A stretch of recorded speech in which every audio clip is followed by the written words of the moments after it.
Hey everyone, it's Maddie. Welcome back to my channel. And today's video is T1D with Maddie, episode number 9. It's incredible to me that we're already at September of 2019, and then pretty soon we'll be going into multiple digit T1D with Maddie's as the months roll on here. I do plan on continuing this series into the following year. So as always, if you have controversial topics that have to deal with revolving around the issues of type 1 diabetes, it could be anything from ethics to politics to anything medically related, please let me know, because I'm willing to sit down and share what I think about them.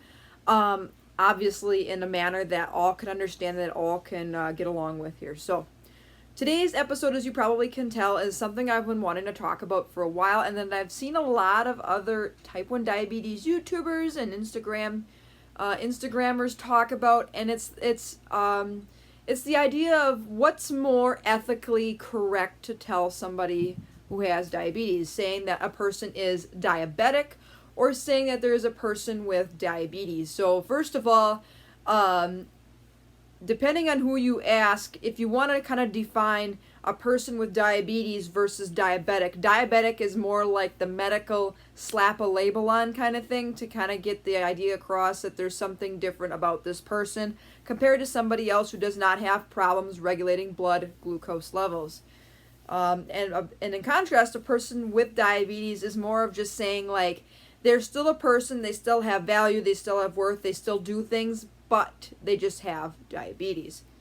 So everybody's going to have a different preference on what one they would prefer to be called. Now, I've been diabetic for just over a year, and I've heard it all, as far as myths and rumors saying, can you eat this, can you eat that, to why don't you just take a pill, because that's all I do for diabetes, and people not understanding the differences between type 1 and type 2 diabetes, and, not understanding, really what diabetes is, especially in terms of type 1 diabetes, in which it is not our fault because it is an autoimmune disease, in which your own body mistakenly attacks your own insulin. So nothing we did, nothing, I can't emphasize enough, it's nothing you did, nothing that you ate, nothing that happened to you in the past that could have caused it. Now, obviously, like, they think it's like viral or bacterial, that you can't prevent.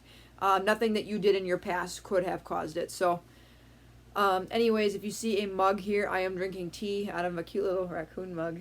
Isn't it cute?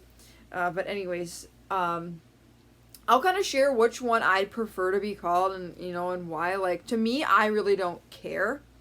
I just use the term like diabetic, especially because it's just shorter to think about. And like, if people like say something unique about you, or somebody sees your insulin pump or your continuous glucose monitor, I just say, oh, I'm diabetic.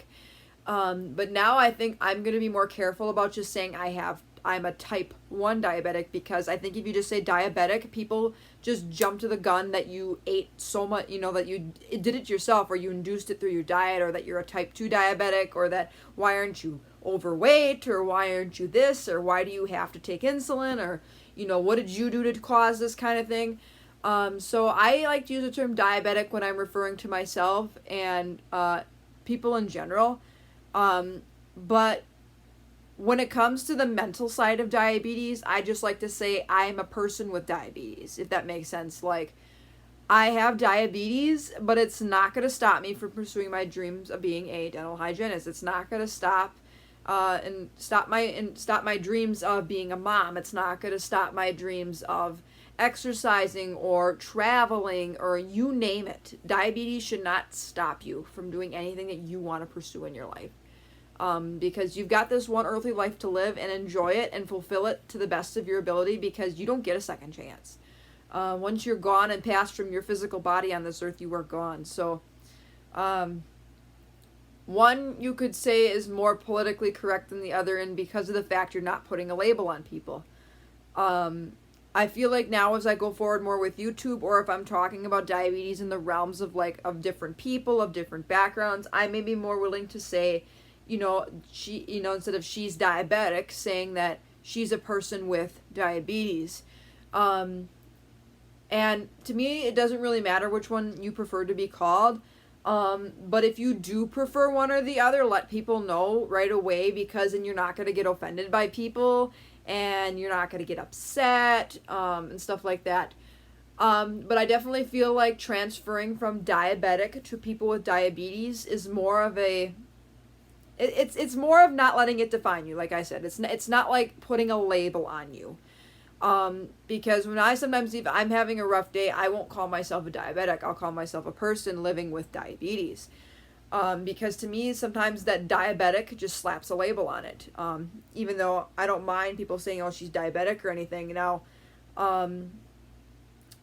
if somebody's like, "Oh, you're a diabetic," I don't mind that kind of connotation. But if somebody takes diabetic and puts it in the wrong context, saying, "Oh, you're just a diabetic and you can't eat this," or "You're a diabetic meaning you can't do this," then yes, I have a problem with that, and I might say I would rather be called a person with diabetes for that particular person or that particular situation, because then and again, they're using diabetic in the wrong connotation. It's all about tone, you guys, too, when it comes to talking with people and sharing things. If you don't have an appropriate tone or an appropriate situation to be using different things in, or you're coming across as being rude or vulgar, then I don't appreciate someone calling me diabetic. But in general, most people don't mean any harm by it as far as saying like, "Oh, you're diabetic." That's fine. I don't mind that. But like I said, as I go forward here, if I get across a person who's more rude to me about diabetes, I might just say, "Please call me a person with diabetes." Or if I explain that I'm a diabetic, I should be more willing to correct myself and say I'm a type 1 diabetic, because then that sparks conversation and it spreads awareness. People, "Oh, type 1. There's type 1 and type 2. Well, what does that mean for you?" So that you can kind of get an idea and spread awareness that like there's no similarities. Like diabetes means that you have a hard time regulating your blood sugar. But that's the cross for all forms of diabetes. But there's different kinds. You have type 1, like myself. You have type 2. You have the latent autoimmune disease of adults, which is like type 1.5, which is a very, very, very, very, very ultra slow progressing form of type 1 diabetes. You have MODY. You have gestational diabetes. You have neonatal diabetes. And probably different kinds of diabetes that are probably even out there that haven't even been like classified or discovered or named or anything. So if I were you, just make sure you're specific in your conversations with people, because if you're specific, they're less likely to start rambling off and assuming things. And like I said, I would rather somebody come to me with like a question saying, "Oh, you're diabetic. Do you have to eat a special diet?" I have not a problem with people asking me that. What I do have a problem with people is saying, "Oh, you're diabetic. You can't eat X, Y, and Z." That I have a problem with.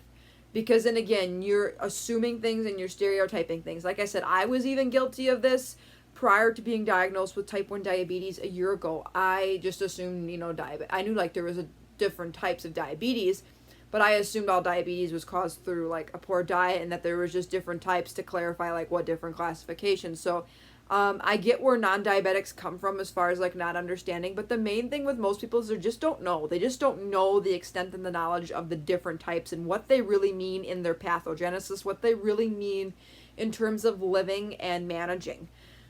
So take it or leave it for what it's worth, and just let people know what you'd prefer to be called. I don't care if anybody calls me a diabetic or calls me a person with diabetes, but just don't use the term diabetic in the wrong connotation, or don't use diabetic and start assuming that I can't have food or I can't exercise or I can't have kids or something really out of the whack, because that is absolutely not true.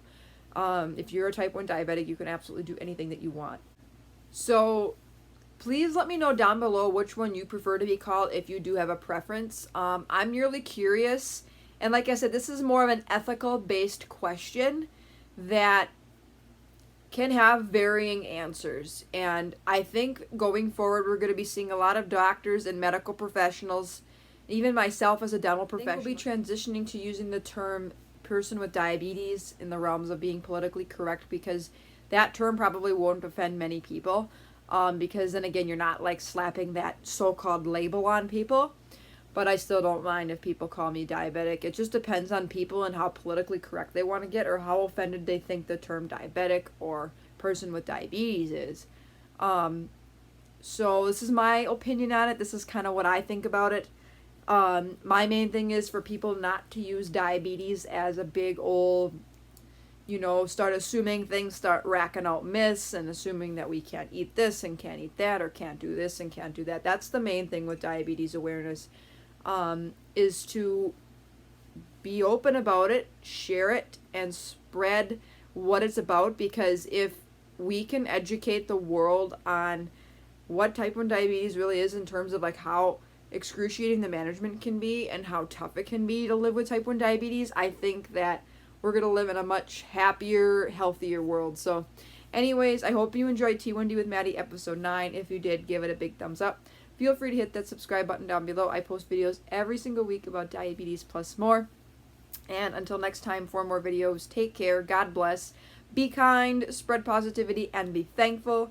And I will see you hopefully tomorrow for a bonus video. I think I'm going to do something on glucagon and how to use one, because I have an expired kit.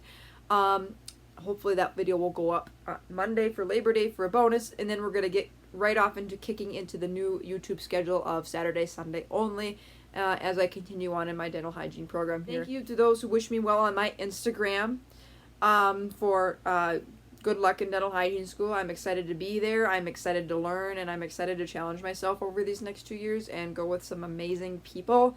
My classmates are absolutely fantastic people, so bye everyone.